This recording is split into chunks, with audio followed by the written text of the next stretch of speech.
As the centre prepares for one of the most significant policy consultations of the year, all eyes are on the upcoming NITI Aayog Governing Council meeting scheduled for June 11 in New Delhi. Prime Minister Modi will chair the meeting, bringing together chief ministers, lieutenant governors and top policymakers from across the country to discuss key issues ranging from economic growth and employment generation to education, skills and development priorities. But this year's meeting comes against a politically and economically charged backdrop. Several opposition-ruled states continue to raise concerns over fiscal allocations, resource sharing, and the balance of power between the centre and the states. At the same time, questions are being asked about the health of the economy, job creation, foreign investment flows, and the impact of rising global uncertainties. More in this report. Cooperative federalism, or a fresh flashpoint between the centre and the states. The stage is set for a high-stakes policy huddle in the national capital. Prime Minister Narendra Modi will chair the NITI Aayog Governing Council meeting on June 11th, bringing chief ministers, lieutenant governors and top policymakers under one roof. This governing council meets once or twice in the year. In this particular case, it appears that the meeting has been timed in order to sort of follow up on some of the recommendations of the Rajiv Gauba committee, who is a member of the NITI Aayog, which was discussed apparently by the chief secretaries of the states. Reportedly, the agenda is development, skills, education, employment and economic growth. But the meeting comes at a time when the centre and several non-BJP-led states are locked in battles over resources, governance and economic priorities. This is an opportunity to come up with India's development roadmap for the next few years. So I think one is Honorable PM will set the agenda for NITI for the next 3, 4, 5 years. And I think he'll try and get to at least give the topics for dialogue with the states, because we are in a federal state. And I think, as he has said very, very often, that until every state in India becomes prosperous, we are not going to get a Viksit Bharat. So I think, things around how much reform can there be, how do we cope with some of the fuel supply issues, especially if it continues for some time.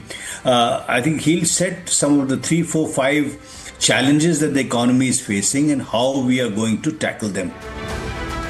While few experts argue that the country continues to be one of the world's fastest growing major economies and that reforms in ease of doing business, infrastructure, skill development must now be taken to next level.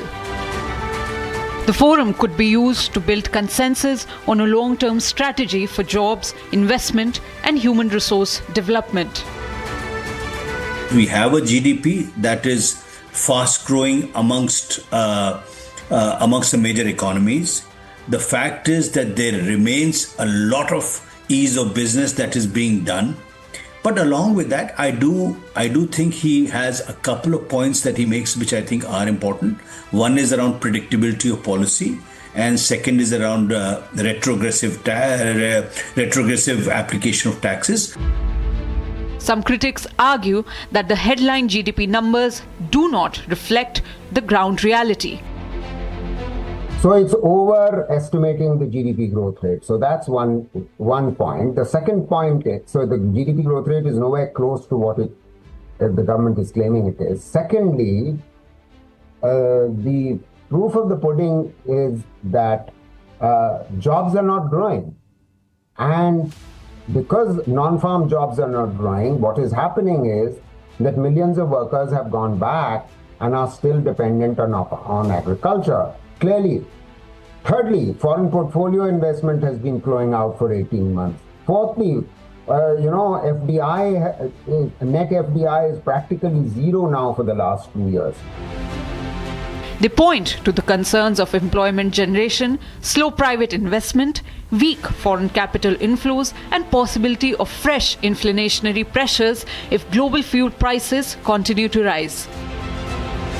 And the RBI's latest policy decision has now added a new dimension to the economic debate. Despite rising geopolitical risks and surging crude oil prices, the Reserve Bank has chosen to hold interest rates steady. Well, what the RBI has indicated that next year's growth rate, meaning the 26-27 financial year growth rate, is going to come down from this 25-26 growth rate of 7.7% to about 6.6%. And every time, suppose the oil prices before this government, till February was about $70. Today, it's over $100. So for every $15 that the oil price increases, the growth rate drops by about 1 percentage point. So it may well be that if this oil price keeps at $100 plus dollars for the rest of this year, as it may well do, then the growth rate would actually come down to even more. On the other hand, some supporters believe that holding rates steady sends a message of confidence. I think the policy, keeping policy unchanged is absolutely the right answer. There is inflationary risk in the economy. RBI has, I think, dropped rates by about 125 basis points since February last year. And the Iran war is now casting a long shadow over India's economic calculations. Critics argue that the centre was caught unprepared for the fallout of the conflict. Unfortunately, the preparation for the handling of the war was simply inadequate. We knew at the end of February that a war is coming. Please understand that the United States and Israel had attacked Iran in June of 2025. They had been threatening from the beginning of this year, and all the international news was that they are going to attack. So it was obvious that the Iranians are going to react and going to defend themselves. And this war is going to cause massive problems for us. So we should have been much better prepared. Unfortunately, we didn't build up the LPG stocks, and we are actually suffering. Our poor people are particularly suffering. While calling Iran was unnecessary, few experts said that the New Delhi has maintained a carefully balanced position, keeping channels open with all three conflicting parties. But this is an incredibly unnecessary war, is all I can say. And the kind of damage it's doing to the world is extraordinary. Having said that, we have fulfilled our role because we are probably amongst a few countries in the world that can talk to Iran, that can talk to Israel, that can talk to the US, and we are trusted when we speak to them. As Governing Council is set to meet, the big question is whether the session will produce a shared national vision or expose sharp differences between centre and the states. So, this country, all of us should join together. All of us should join together to strengthen the nation. Nation is not looked from the different prisms of the lens. It is one, and it should be one. If there are differences, so we must find out the differences. Differences is more of a perception. Differences need not necessarily be essential. They could be perceptive. In such cases, what is necessary is, the word was used by no other than Modi, whether we are with him or not, another matter. He has used the word cooperative federalism. This was such a nice saying. On June 11th, the NITI Aayog Governing Council will test the true spirit of the cooperative federalism.